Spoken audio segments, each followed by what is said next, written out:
Cross গুণন। আজ আমরা আলোচনা করব ভেক্টরের ক্রস গুণ। তো ধরো আমার কাছে দুইটা ভেক্টর রাশি আছে, একটা এ ভেক্টর আর একটা বি ভেক্টর। তো ক্রস গুণের সাইন বোঝানো হয় মাঝে ক্রস চিহ্ন দিয়ে। তো আমি যদি দুইটা ভেক্টরের মাঝে ক্রস গুণ করি তাহলে ফলাফলটা এমন আসবে। ক্রস গুণের ডেফিনেশনটা একটু বলে রাখি। ডেফিনেশনে বলা হলো দুইটা ভেক্টর রাশির যে গুণনে গুণফলে একটি স্কেলার রাশি পাওয়া যায়, গুণফলে একটি ভেক্টর রাশি পাওয়া যায় তাকে ক্রস গুণ বলে। তাহলে ফলাফলে কি পাওয়া যাবে? ভেক্টর রাশি।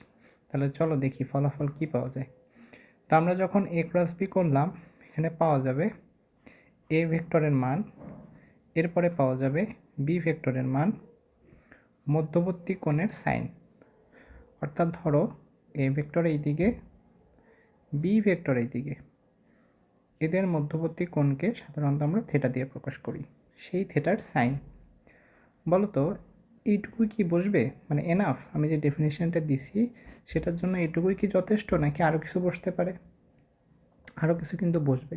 তাকে আমি সংজ্ঞায় বলছিলাম যে দুইটা ভেক্টর রাশির যে গুণনে গুণফলে একটি ভেক্টর রাশি পাওয়া যাবে। তো এখানে তো পুরোটাই একটা মান, মানে পুরোটাই স্কেলার রাশি। তাহলে নিশ্চয়ই এখানে ভেক্টর প্রকাশের জন্য কোনো না কোনো একটা রাশি বসবে, তাই তো? তা তুমি কিন্তু জানো যে যে কোনো স্কেলার রাশিকে ভেক্টর বানানো করতে পারে কে? একটা একক ভেক্টর। তাহলে এইখানে আমরা বসাই দিচ্ছি একটা একক ভেক্টর। কারণ তুমি জানো একক ভেক্টর যদি কারো পাশে বসে তার মান কিন্তু কখনো চেঞ্জ হয় না। কেন? কারণ একক ভেক্টরের মান তো এক, কিন্তু তার ডিরেকশনটা ফিক্সড হয়ে যায়। আমরা একক ভেক্টরের বৈশিষ্ট্যে জানি যে একক ভেক্টরের কাজ হচ্ছে দিক নির্ধারণ করা। তো এই হচ্ছে আমাদের ক্রস গুণনের ফলাফল, যেখানে এই যে অংশটা মানে এ বি সাইন থেটা, এই পুরো অংশটা মান নির্দেশ করে, আর একক ভেক্টরটা তার দিক নির্দেশ করে। একক ভেক্টর তার দিক নির্দেশ করে। ঠিক আছে? তো আমি একটা কাজ করি, এই ফলাফলটাকে আমি সি ভেক্টর লিখে দিচ্ছি। অর্থাৎ আমি যদি এ ক্রস বি করি তার ফলাফল হিসেবে আমি পাচ্ছি সি ভেক্টর। এখন কথা হচ্ছে মানের ব্যাপারটা তো বুঝলাম যে দুইটা ভেক্টরের মধ্যে আমি যদি ক্রস গুণ করি তো মান হবে বি সাইন থেটা। এখন তার ডিরেকশন কোন দিকে হবে? মানে দেখো সিটা একটা ভেক্টর রাশি, তাহলে তার একটা দিক আছে না? এই দিকটা কোথায় হবে? তো চলো সেটা দেখি।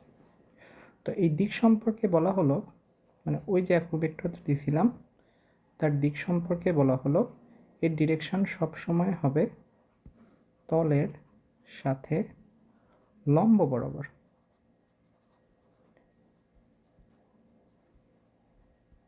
তলের সাথে লম্ব বরাবর বলতে বোঝানো হয় এ ভেক্টর আর বি ভেক্টর যেই তলে অবস্থান করে সেই তলের সাথে লম্ব দিকে। যেমন একটা এক্সাম্পল দেই, ধরো এটা আমাদের ত্রিমাত্রিক কাঠামো, এটা এক্স ওয়াই জেড। তো আমি বললাম যে এ এবং বি ভেক্টর এক্স জেড তলে অবস্থান করতেছিল। মানে ধরো এই দিকটা, এটা ছিল এ এর অবস্থান ভেক্টর, আর এই দিকটা ছিল বি এর অবস্থান ভেক্টর। তাহলে দেখো এ আর বি ভেক্টর অবস্থান করতেছিল তোমার এক্স জেড তলে। এটা তো আমাদের এক্স জেড তল, তাই না? তো এই তলের সাথে লম্ব দিকের ভেক্টর কোনটা বলো? মানে এক্স জেড তলের সাথে লম্ব দিকে কে অবস্থান করে? জেড এক্সিস না? এদের সাথে লম্ব দিকে অবস্থান করে একমাত্র জেড অক্ষ। তাহলে আমি যদি এ ক্রস বি করি তার মানে আমি এটুকু দাবি করতে পারি যে এ ক্রস বি করলে যে ফলাফলটা পাওয়া যাবে সেই ফলাফলটা অবশ্যই ওয়াই অ্যাক্সিস বরাবর থাকবে। এখন সেটা তো ওয়াই অ্যাক্সিসের উপরেও হতে পারে, সেটা তো ওয়াই অ্যাক্সিসের নিচেও হতে পারে, তাই না? আবারও বলি শোনো, এই দুটা ভেক্টর অবস্থান করে এক্স জেড তলে, তাহলে তার সাথে লম্ব দিকে থাকে কি? ওয়াই অক্ষ। তাহলে ক্রস গুণ করলে ফলাফলটা আমার প্লাস হইতেও হতে পারে, মাইনাস হইতেও হতে পারে। তো কোশ্চেন হচ্ছে কোন দিকে হবে, তাই না? তো এটার জন্য আমাদের আসলে দুইটা সূত্র আছে, আমি ওই দিকে ডিটেলসে যাব না। একটা আছে ফ্লেমিংয়ের ডান হস্ত নিয়ম, আর একটা আছে ম্যাক্সওয়েলের কর্কস্ক্রু নিয়ম। তো আমি একটা সহজে বুদ্ধি শেখাই দিয়ে দেখো, তুমি কিভাবে বুঝবা। তুমি এ ক্রস বি করবা, তো তুমি এই জিনিসটা খেয়াল করবা, এন্টি ক্লকওয়াইজ আর হচ্ছে ক্লকওয়াইজ। তো যদি এন্টি ক্লকওয়াইজ হয় তাহলে আপওয়ার্ড, আর আপওয়ার্ডটাকে আমরা সবসময় পজিটিভ বলি। আর ক্লকওয়াইজ যদি হয় তো সেটা ডাউনওয়ার্ড, ডাউনওয়ার্ডটাকে আমরা সাধারণত নেগেটিভ বলি। যেমন দেখো, আমি যদি এখানে এ ক্রস বি করি, এই যে এ ক্রস বি, তো এভাবে যদি আমি ঘুরিয়ে, এটা কি ক্লক নাকি এন্টি ক্লক? এটা ক্লক। তাহলে ক্লকওয়াইজ হলে সেই ডিরেকশনটা কেমন হবে? ডাউনওয়ার্ড, মানে এটার অ্যান্সার হবে নেগেটিভ ওয়াই। বুঝছো? অর্থাৎ দেখো আমি এভাবে লিখবো যে আমি যদি এ ক্রস বি করি, তার মান হলো এ বি সাইন থেটা, এবং ডিরেকশনটা আমরা বুঝে যাচ্ছি যে নেগেটিভ ওয়াইতে। তাহলে আমি বুঝাই দিব এইভাবে মাইনাস জে, কারণ আমরা তো জানি নেগেটিভ ওয়াই মানে কি মাইনাস জে। এটা কিন্তু আমার এই চিত্রের জন্য, মানে এমন না যে দুনিয়ার সমস্ত অঙ্কের জন্য মাইনাস জেই হবে। ওটা পরীক্ষায় তোমাকে বলে দেবে যে কোন দিকে কোন ভেক্টর আছে, তোমাকে সেইভাবে আইডেন্টিফাই করতে হবে। আমি তো জাস্ট একটা মেথড তোমাকে শেখাই দিলাম। বুঝছো? তো এই হচ্ছে দুইটা ভেক্টরের ক্রস গুণ। ওকে, তো আমাদের ক্রস গুণনের মানের আরেকটা ফর্মুলা আছে। মান না, ক্রস গুণনের একটা তো আমি লিখে আসছি ওই পাশে, আরেকটা দেখো। তো আমাদের এই মেথডটা বেশি ফেমাস, যে ম্যাট্রিক্স পদ্ধতি। এরকম এখানে আইজেকে লিখতে হয়, আর এখানে সবগুলো লিখতে হয়। আই মিন ধরো এ একটা ভেক্টর, তো আমি তো আগেও বলছি তোমাকে যে এ ভেক্টর, একটা ভেক্টর রাশিকে প্রকাশ করার জন্য তিনটা উপাংশ লাগে।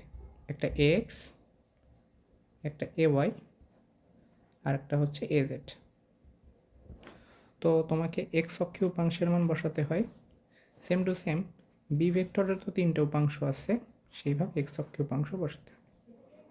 তো এইভাবে বেসিক্যালি তোমাকে তিনটা ভেক্টরের উপাংশগুলো বসাতে হবে। ঠিক আছে? বসায় এরপর তুমি নির্ণায়ক তো করতে পারো, সেইভাবে করে দিতে হবে।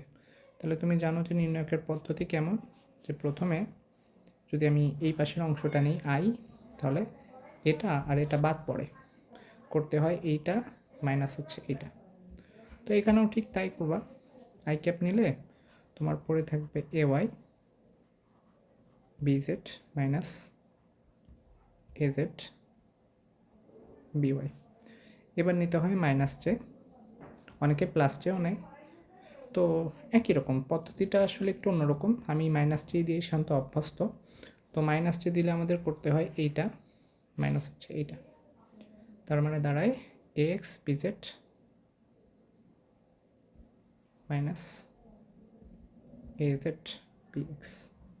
তো আমার মনে হয় বাকিটা লিখতে পারবে, আমি লিখতেছি না কীভাবে করতে হয়। তো এভাবেও দেখো আমাদের ক্রস গুণ পাওয়া যাবে। তো কোনটা করব আসলে সেটা হচ্ছে কথা। তো ওই যে বললাম ডট গুণনের মতো, তুমি ম্যাথ করতে গেলে এই থিটার মান দেখবা যে পাচ্ছ না, সো তোমাকে অবশ্যই এই প্রসেসে আসতে হবে, মানে এ ক্রস বি সমান ম্যাট্রিক্স পদ্ধতিতে সলভ করতে হবে। ঠিক আছে? তো এবার চলো আমরা দেখি যে আমাদের ক্রস গুণনের ব্যবহার কী কী। আমরা ডট গুণনে তিনটা ব্যবহার দেখছিলাম, ক্রস গুণনের এখানেও তিনটা ব্যবহার আছে। চলো দেখি।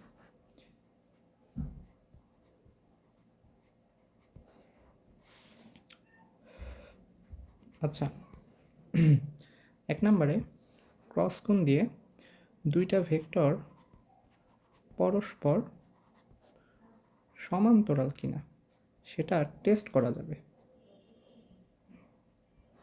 পরস্পর সমান্তরাল কিনা সেটা চেক করতে তোমার ক্রস গুণনের সাহায্য নিতে হয়।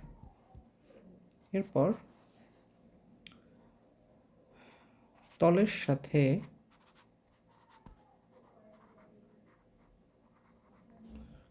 লম্ব ভেক্টর নির্ণয় করতে। দেখো তুমি কিন্তু জানো যে আমরা যদি দুইটা ভেক্টর ক্রস গুণ করি তো তার ফলাফল হিসেবে একটা ভেক্টর রাশি পাওয়া যায়, তাই না? সি ভেক্টর, এবং সেটা ডিরেকশন কিন্তু ওই দুজনের সাথে লম্ব দিকেই থাকে।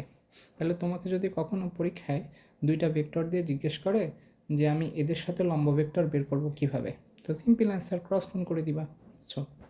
যেমন আমাদের বোর্ডে একটা ম্যাথ আসছিল কিন্তু এমন, যে আমাদের এই দিক বরাবর স্রোত ছিল নদীতে, স্রোতের বেগটাকে ভেক্টর আকারে দেওয়া ছিল, আর একজন মাঝি নৌকা চালাচ্ছিল এই বরাবর, নৌকার ভেগটা ভি, এটা ভেক্টর আকারে দেওয়া ছিল।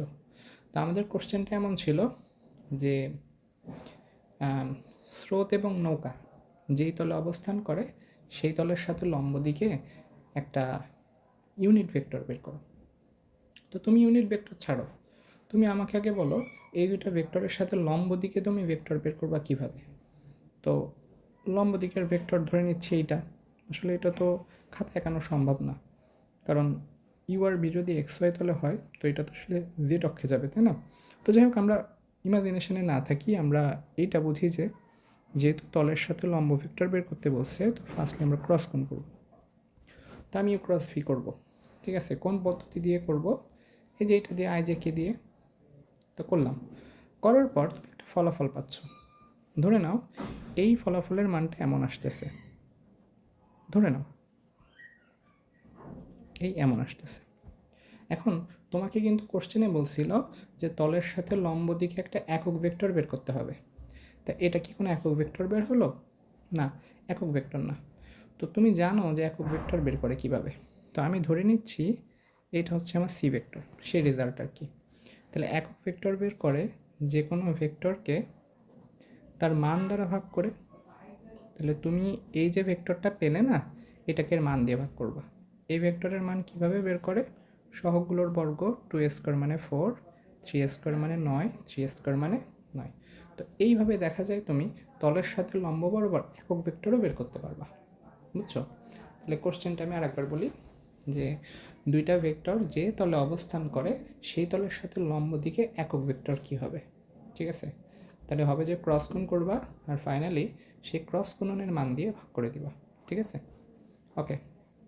আর 3 নাম্বার একটা আছে, এটা আমি একটু মুছে দিই যেহেতু এটা এখানে আলোচনা হয়ে গেছে।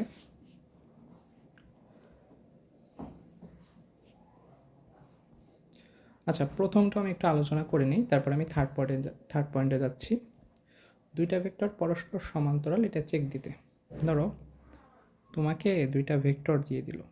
আচ্ছা, পরস্পর সমান্তরালের জন্য কেন ক্রস গুণ করা হয় সেটাকে একটু ব্যাখ্যা করি।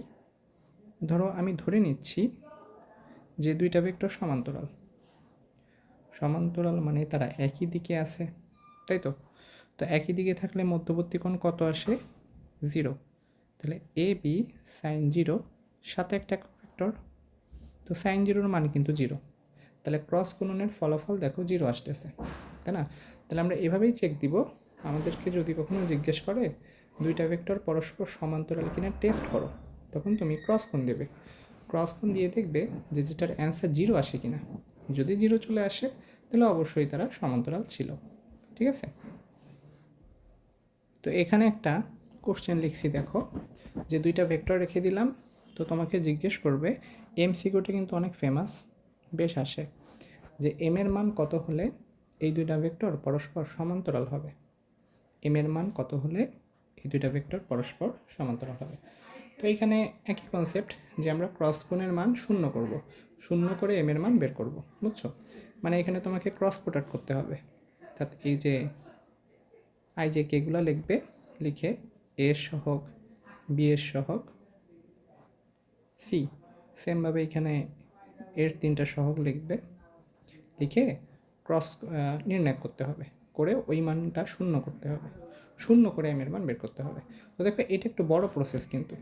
তো এটা একটা শর্টকাট আছে, তো এই শর্টকাট মুখস্থ রাখবে যে দুইটা ভেক্টর যদি সমান্তরাল হয় তাহলে সহগগুলোর রেশিও সমান করে লেখা যায়। এই যে এমন এভাবে করে লেখা যায়। তার মানে এটা দেখো আমি মুখে মুখে করতে পারতেছি যে এ এক্স এর মান হচ্ছে 2, বি এক্স এর মান হচ্ছে এম, এ এর মান কত? 3, বি এর মান 2, এ জেড এর মান 2, বি জেড এর মান -1। তো এইখানে দেখো এই দুটো সমান করলে আমার এম বের হয়ে যাবে, আবার এই দুটো সমান করলে আমার আরেকটা এম বের হবে। আসলে এম এর দুইটা অ্যান্সার আসবে, বুঝছো? কখনো কখনো একটাও আসে। তো এইভাবে আমরা দুইটা ভেক্টর সমান্তরাল কিনা টেস্ট করতে পারি। 3 নাম্বার, ক্রস গুণনের আরেকটা ব্যবহার কি, সেটা হচ্ছে ক্ষেত্রফল নির্ণয়। ক্ষেত্রফল বেসিক্যালি সামান্তরিক বা ত্রিভুজের ক্ষেত্রফল। তো দেখো কেমন, ধরো এই একটা সামান্তরিক আছে, এর এই বাহুটা পি, এই বাহুটা কিউ। এখন আমি যে কোনোভাবে যেটা জানি সেটা হচ্ছে পি ভেক্টর সমান সামথিং, এটা আমি জানি, মানে প্রশ্নে তোমাকে দেওয়া থাকবে কিউ ভেক্টর সমান সামথিং, এটা তোমাকে দেওয়া থাকবে। তো তোমাকে কোশ্চেন করবে এই সামান্তরিকের ক্ষেত্রফল কত। তো আমি এটার অ্যান্সার আগে থেকেই বলে দেই, এটার অ্যান্সার হবে দুইটা ভেক্টর ক্রস গুণনের মান, এটা হবে অ্যান্সার। মানে পি ক্রস কিউ করবা, নির্ণায়ক দিয়ে করবা, করে সেটার মডুলাস করে লাস্টে এসে মান বের করবা। তো ওইটাই হবে সামান্তরিক ক্ষেত্রফল। তো এটার ডেরিভেশন আমি আর দেখাচ্ছি না, দেখাতে গেলে সময় বেশি লেগে যাবে। শুধু এইটুকুই মাথায় রেখো যে দুইটা ভেক্টর এর যদি আমি ক্রস গুণ করি তো আমার সামান্তরিকের ক্ষেত্রফল বের হয়ে যাবে। আর যদি আমাকে বলে ত্রিভুজের ক্ষেত্রফল কত, তো দেখো একটা সামান্তরিকের মধ্যে দুইটা ত্রিভুজ থাকে, তাহলে অ্যান্সার হবে এটার সাথে হাফ, মানে ত্রিভুজের ক্ষেত্রফল দাঁড়ালো half into P vector cross Q ভেক্টরের মান। এটা হচ্ছে আমার ত্রিভুজের ক্ষেত্রফল, বুঝছো? আর আরেকটা জিনিস, যে এইখানে মাঝে মাঝে যে ঝামেলাটা করে সেটা হচ্ছে গিয়ে তোমার আমার পি আর কিউর পরিচয়টা একটু দেখো। পিটা হচ্ছে এই সন্নিহিত বাহু, কিউটাও হলো এই সন্নিহিত বাহু। তো প্রশ্নে দেখবা যে মাঝে মাঝে তোমাকে দুইটা সন্নিহিত বাহু দিচ্ছে না। ধরো এই সামান্তরিকে তোমাকে এই কাজ করলো, তোমাকে দিয়ে দিল যে এইটা হচ্ছে পি, এবং তোমাকে পি ভেক্টর বলে দিল, আর তোমাকে বললো এইটা হচ্ছে কিউ, তোমাকে কিউ ভেক্টরও বলে দিল। এখন জিজ্ঞেস করলো সামান্তরিকের ক্ষেত্রফল কত। তো দেখো এই দুইটা কিন্তু সন্নিহিত বাহু ছিল না, সন্নিহিত বাহু তো এইটা, তো ওইটা কিন্তু নাই, ঠিক আছে? এটা হচ্ছে সমস্যা। তো এই ক্ষেত্রে কী করবা, তোমাকে এই সন্নিহিত বাহুটা তখন বের করে নিতে হবে। তো আমি ধরে নিচ্ছি যে এই সন্নিহিত বাহুটা সি ভেক্টর। তো আমি যদি ওই সি ভেক্টর বের করতে পারি দেন আমার অ্যান্সার হবে এটা কিউ ভেক্টর ক্রস সি ভেক্টরের মান, এটাই হচ্ছে সামান্তরিকের ক্ষেত্রফল। তো এখন কিউ ভেক্টর বের করব কিভাবে, দেখো ত্রিভুজ বিধি দিয়ে আমরা এটাকে কাট করে এপাশে নিয়ে আসবো, এই যে নিয়ে আসছি। তাহলে এটা আমার সি, তাহলে কি লেখা যায় দেখো, Q vector plus C vector সমান পি ভেক্টর। এটা কিন্তু ত্রিভুজ বিধি ছিল, ত্রিভুজ বিধির শর্ত ছিল একই ক্রমে যারা থাকবে সেটা বিপরীত ক্রমে অন্যটার সমান হবে, ঠিক আছে? ওই যারা জানো না তারা একটু দেখে নিবা। তো এইখান থেকে আমার সি ভেক্টর বের হয়ে যাবে এটা, তো এই, তো এইখান থেকে সি বের হয়ে গেল, পি আর কিউ তো কোশ্চেনে গিভেন ছিল, তো আমার ক্ষেত্রফল বের হয়ে যাবে।